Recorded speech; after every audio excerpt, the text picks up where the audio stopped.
est-ce qu'on pourrait parler un petit peu du cas de Sergi Darder par rapport au match d'hier? C'est vrai qu'il a été décevant. Il a été décevant, Sergi. On se dit plus. franchement. Ah, bien sûr, on le dit, mais on dit tout. C'est pas parce qu'on a un joueur qu'on apprécie, parce qu'on aime le profil du joueur, on aime ce type de joueur. Bah forcément, on constate. J'aime le profil du joueur. Là, pour forcer de constater que ses dernières apparitions vont pas dans son sens. Enfin, elle parle pas pour lui. Dans les stats, oui. Après, moi, même je pense, au niveau après, des stats. Est-ce qu'il a été aidé ou pas? Est-ce qu'il a été mis dans les bonnes dispositions? Ça, c'est notre question. Mais en tout cas, effectivement. Aide-toi et le ciel t'aidera.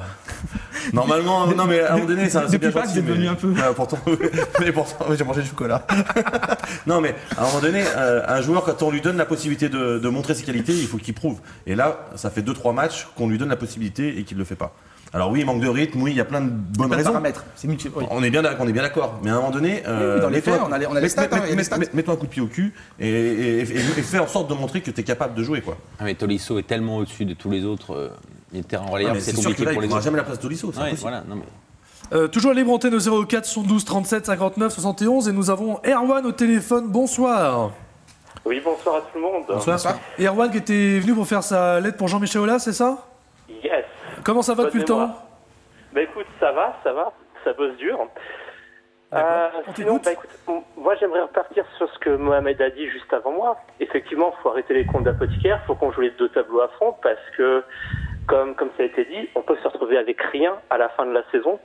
Et ça, pour un club de l'OL, ça serait inadmissible. Donc oui, il faut jouer la Ligue d'Europa à fond, mais il faut jouer la Ligue encore plus en fait. Parce que autant la Ligue Europa, ça peut nous apporter un palmarès, ça peut nous apporter une coupe, ok, mais si on la perd, on n'a plus rien. Et ça, c'est inadmissible. Déjà qu'on galère en ce moment, on peut perdre des 4-1 contre Lorient à domicile, on peut se faire sortir de coupe comme des malpropres. On ne peut pas se permettre de faire l'impasse sur une compétition qui peut nous sauver à la fin de la saison, surtout si on perd en Ligue Europa. Après, commentaire, Nico. Après, pour le coup, c'est pas les derniers matchs qui vont faire qu'on a manqué la saison. C'est l'irrégularité globale de l'Olympique Lyonnais et certains matchs loupés durant toute la totalité de la saison. Là, les matchs et les points sont de plus en plus importants, forcément, parce qu'il en manque et qu'on est dans la dernière ligne droite. Mais il faut vraiment analyser une saison sur la globalité. Les Dijon, on paye les Lorient, on paye tout. Bien sûr. Enfin, il faut quand même dire les choses, c'est que Lyon a joué 2 demi-finales de Coupe d'Europe jusqu'à présent. C'est la 3e en 77 ans d'histoire. C'est pour ça qu'on s'enflamme un peu dessus, forcément. Et je sais pas, moi, le foot français, ça lui arrive pas si souvent non plus d'être dans le dernier carré, d'avoir une réelle chance d'aller en finale. Juste. Voilà, ça me paraît complètement humain que ça soit une impasse. Qui soit focalisé là-dessus. Je ne pense pas que ce soit une impasse, je pense qu'on n'a pas le choix et que c'est comme ça. On dispute une compétition, on n'a pas non plus un équilibre d'effectifs qui fait qu'on peut être à fond dans les deux compétitions. Il n'y a pas d'impasse.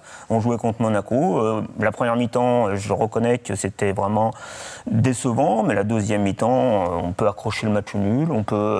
Il y a un penalty aussi. À un moment donné, le match, il ne s'est pas joué avec non plus, on n'a pas vu un Monaco très fort qui jouait le titre. Monaco jouait le titre quand même. Ils n'ont pas eu besoin de forcer, mais bon, je pense que sur la deuxième mi-temps, à un moment donné, on peut se dire que le scénario aurait pu.